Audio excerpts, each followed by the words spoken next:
மக்கள் அனைவருக்கும் வணக்கம். திருமாவளவன் அவர்கள் சொல்லி வச்ச மாதிரியே தன்னுடைய மது ஒழிப்பு மாநாடை நடத்தி முடிச்சிருக்காரு. என்ன அது ஆரம்பிக்கிறதுக்கு முன்னாடியே பக்கத்தில் கூடிய பொதுக்களை உட்காந்து கூட்டமாக தண்ணி அடிச்சுட்டு இருந்தானுங்க.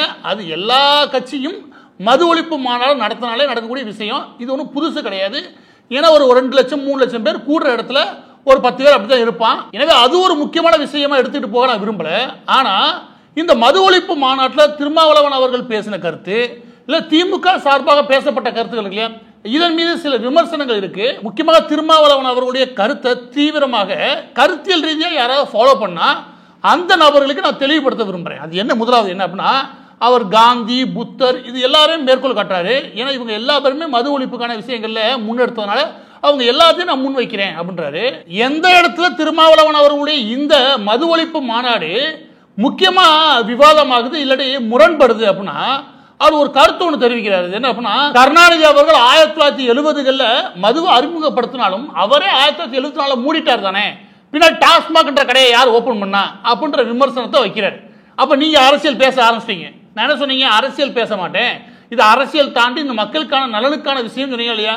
நீங்க அரசியலை உள்ள திணிக்கிறதுனால இதில் நம்ம பேச வேண்டியிருக்கு. என்ன அப்படின்னா, நீங்க இன்டைரக்டா யாரை சொல்றீங்க அப்படின்னா, எம்ஜிஆர் ஜெயலலிதா இவங்க தான் இந்த மது ஒழிப்புக்கு எதிராக இருக்கக்கூடிய நபர்கள், இல்லாட்டி இந்த டாஸ்மாக் வந்ததுக்கு காரணமே அப்படின்னு சொல்லி முடிக்கிறீங்க. நான் உங்களுக்கு சில விஷயங்களை இது வழியாக தெரிவிக்க விரும்புறேன். அது திருமாவளவன் கிடையாது, திருமாவளவனுக்கு தெரிஞ்சதை பேசுறாரு. ஆனா மக்களுக்கு நான் சொல்ல வேண்டிய விஷயம் என்ன அப்படின்னா, 1937 இருந்து, அதாவது இந்தியா சுதந்திரம் வாங்குறதுக்கு 10 வருஷத்துக்கு முன்னுக்கு இருந்தே தமிழ்நாட்டில் மது ஒழிப்பு இருக்கு இல்லையா, மது அனுமதி கிடையாது. அதாவது சாராயம் கிடையவே கிடையாது. கள்ளச்சாராயம் எங்கேயா காய்ச்சினாதான் உண்டு, அதையும் தேடி பிடிச்சிருவாங்க. எனவே இந்த கடைகளை ஓபன் பண்ணி அங்கேயும் சாராயங்கள் வித்துருக்காங்க, டாஸ்மாக் கடைகள்.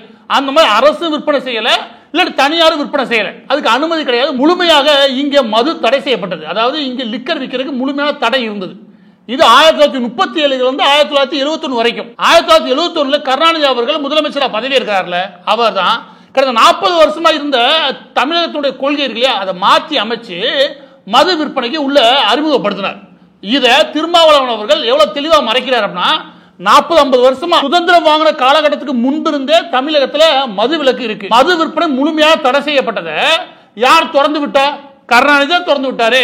அதையே நீங்க சொல்ல மறுக்கிறீங்க. 45 வருஷம் இல்லாத அந்த பழக்கத்தை தமிழகத்துக்கு அறிமுகப்படுத்தி வச்சதே கருணாநிதி தான் அப்படின்னு சொல்லுங்க. ஏறக்குறைய 2 இல்ல 3 தலைமுறை இந்த தண்ணி அடிக்கிற பழக்கமே இருக்காது. நீங்க கவனிச்சீங்கன்னா ஒரு 60-70 இருக்காங்க பாருங்க, அந்த வயசுல இருக்கவங்களுக்கு தண்ணி அடிக்கிற பழக்கம் இருக்கு இல்லையா, அது ஓரளவுக்கு இருக்கவே இருக்காது. அதற்கு முன்பு இருந்தவங்களுக்கு இருக்காது. அவங்க எல்லாம் கல்லு சாப்பிட்டுருப்பாங்க, இல்லாட்டி சாராயம் இருக்கு இல்லையா, இந்த கள்ளச்சாராயம் எங்கேயாவது சாப்பிட்டுருப்பாங்க. அதுவும் ரொம்ப கம்மி, 100ல் 1-2 பேர் தான். எனவே இந்த சாராய கடையை அறிமுகப்படுத்தினதே கருணாநிதி தான்.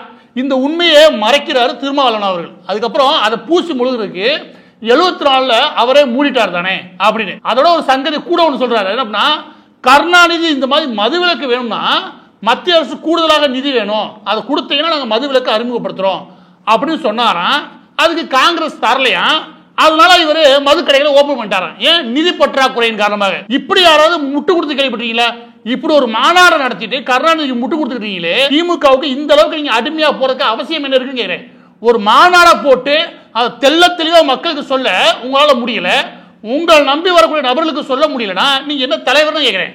ஒரு உண்மையை பேசுகின்ற. நான் ஏன் உண்மையை இந்த இடத்துல பேசுங்கன்னா, ஒரு பொது வாழ்க்கைக்கு வந்திருக்கீங்க, அதுவும் புத்தரை பத்தி பேசுறீங்க. புத்தர் மது ஒழிப்புக்கு அடுத்த இடத்துல என்ன சொல்லுவாரு, பொய் உரைத்தல் தவறு. அதாவது நீங்க உண்மைக்கு மாறான விஷயத்த பேசாதீங்க அப்படின்றத புத்தர் அவர்கள் தெரிவிக்கிறார்.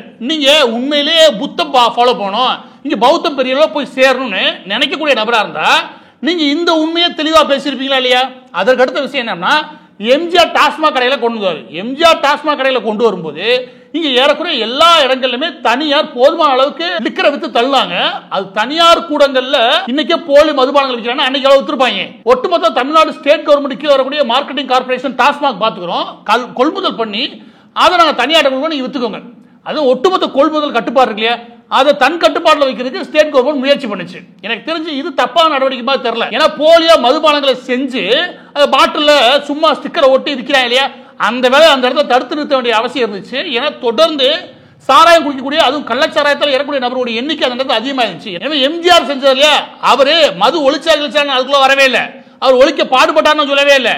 ஆனா இதுல முக்கியமான சீர்திருத்தமான ஒட்டுமொத்தமா கொள்முதல் பண்றது இல்லையா, அந்த கொள்முதல் பண்ற வேலையை சரியா நடத்தி முடிச்சாங்க. இது தப்பு ரைட்டுன்றதை தாண்டி கொள்முதல் பண்றது மூலமாக போலி மதுபானங்களை கலக்காம அந்த காலத்தில் ஸ்டேட் கவர்மெண்ட் தடுக்க வேண்டிய பொறுப்பு இருந்துச்சு. அது சரியா செஞ்சான்னு வச்சுக்கோங்க. ஆனா அதற்கு அடுத்து எல்லா காலமும் கருணாநிதியால் கொடுக்கப்பட்ட வாக்குறுதி என்ன அப்படின்னா, மது விலக்கு, மதுவை நான் ஒழிப்பேன், வந்தது சாராய கடைகளை மூடுவேன். ஏன் இந்த மாதிரி ஒரு குற்றச்சாட்டு அவர் மீது வந்துருச்சு. என்ன மாதிரியான குற்றச்சாட்டு?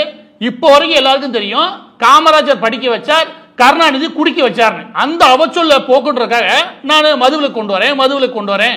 இது எது மாதிரி தெரியுமா? இந்த கச்சத்தீவை மீட்க போறீங்கல்ல, அதே கதை தான். கச்சத்தீவை மீட்க போறேன் ஊருக்குள்ள அப்படியே சளைக்காம சொன்னாங்க பாருங்க, அதே மாதிரி சொல்லுவாங்க. இப்போ வரைக்கும் சொல்லியிருக்காங்க. இப்போ நான் கேட்க வேண்டிய விஷயம் என்ன அப்படின்னா, திருமாவளவன் அவர்கள்ட்ட இன்னொரு விஷயம் கேட்கிறேன். அது என்ன அப்படின்னா, மது விலக்கு, அதாவது மது ஒழிப்புல கருணாநிதி அவர்கள் கவர்மெண்ட் உண்மையிலேயே ஆர்வமா இருந்துச்சு அப்படி நீங்க நம்புறீங்களா? அப்படி நம்புறதா இருந்தா உங்க எல்லா பேருக்கும் நான் ஒரு டேட்டா ஒன்று சொல்றேன். என்ன அப்படின்னா, 2006 இருந்து 2011 வரைக்கும், 2006, 7, 2008, 2009, 2010, 2011 எலெக்ஷன் வந்து விட்டுருங்க. அப்ப 2006, 7, 8, 9, 10 இருக்கு இல்லையா, இந்த காலகட்டத்தில் திறக்கப்பட்ட மது ஆலைகளுடைய எண்ணிக்கை எவ்வளவு தெரியுமா? அதாவது இதுவரைக்கும் 50 வருஷ வரலாற்றிலேயே அதிகப்படியா பெரிய பெரிய ஆராய ஆலைகள் திறக்கப்படுது இந்த காலகட்டத்தில். அதுக்கு அனுமதி கொடுத்தது கருணாநிதி கவர்மெண்ட். அந்த அனுமதியை வாங்கினவே திமுகவுக்கு சொந்தக்காரனா இருப்பேன், அல்லது திமுகவுக்கு பினாமியா இருப்பேன், அல்லது திமுக காரனா இருப்பேன். அதுக்கு உங்களுக்கு நான் ஒரு டேட்டா சொல்றேன். எந்த அளவுக்கு திமுக, முக்கியமா கருணாநிதி இந்த சாராய ஒழிப்புல ஆர்வமா இருந்தாருன்னு திருமாவளவன் அவர்கள் கொஞ்சம் விளக்கமா சொன்னாரு, நல்லா இருக்கும். சும்மா பூசி மொழுகாதீங்க. அது என்ன அப்படின்னா, 2007 கோல்டன் வார்ஸ் என்ற சாராய ஆலையை ஓபன் பண்ணது பெரிய விவசாய பூமியில விவசாய நிலத்துக்கான அந்த தண்ணியை எடுத்து சாராயம் செய்யறதுக்கு உற்பத்தி பண்றீங்களே அப்படின்னு சொல்லி ஒரு பெரிய போராட்டம் நடந்துச்சு. கோல்டன் வார்ஸ் எதிர்த்து நீங்க டெல்டா ஏரியால கேட்டு பாருங்க, எல்லா விவசாயம் சொல்லுவாங்க. எனக்கு தெரிஞ்சு ஒரு 7 வருஷம் 8 வருஷம் அந்த சாராய ஆலையை எதிர்த்து பெரிய போராட்டம். அது யாரோடது? டிஆர் பால் உடையது. டிஆர் பால் நடத்துறதுக்கு அனுமதி கொடுத்தது யாரு? கருணாநிதி கவர்மெண்ட். இல்லன்னு சொல்லுவீங்களா? 2007 ஆதாரம் தரவா? அதே 2007 எஸ்என்ஜி பிராண்ட் உள்ள வருது. எஸ்என்ஜி பிராண்ட் எப்படி உள்ள வருது? அதுக்கு செய்ய வேண்டிய அவசியம் என்ன? எஸ்என்ஜி யாரோட பினாமி நீங்க பொதுவா பத்திரிகை வட்டத்தில் பேசப்படுது, அதெல்லாம் எடுத்து பேசுங்க. அவர் எப்படி லிக்கர் ஃபேக்டரி ஓபன் பண்றாரு? எனக்கு தெரிஞ்சு அதிகப்படியா இன்னைக்கு எஸ்என்ஜி லிக்கர் வந்து எல்லையில ஆரம்பிச்சு எல்லா இடத்துலயும் ஹோட்டல்ல முதல்ல அதை கொடுக்கணும்னு எழுதப்படாத விதியே இருக்கு. அந்த அளவுக்கு எஸ்என்ஜி விற்கக்கூடிய அந்த குறிப்பிட்ட பிராண்ட்ஸ் அந்த பீர்ல ஆரம்பிச்சு எல்லாத்தையுமே நீங்க மக்கள்கிட்ட திணிக்கிறீங்களே, அதனுடைய பாலிசி என்னன்னு திருமாவளவன் அவர்கள் திமுக கேட்க தயாரா?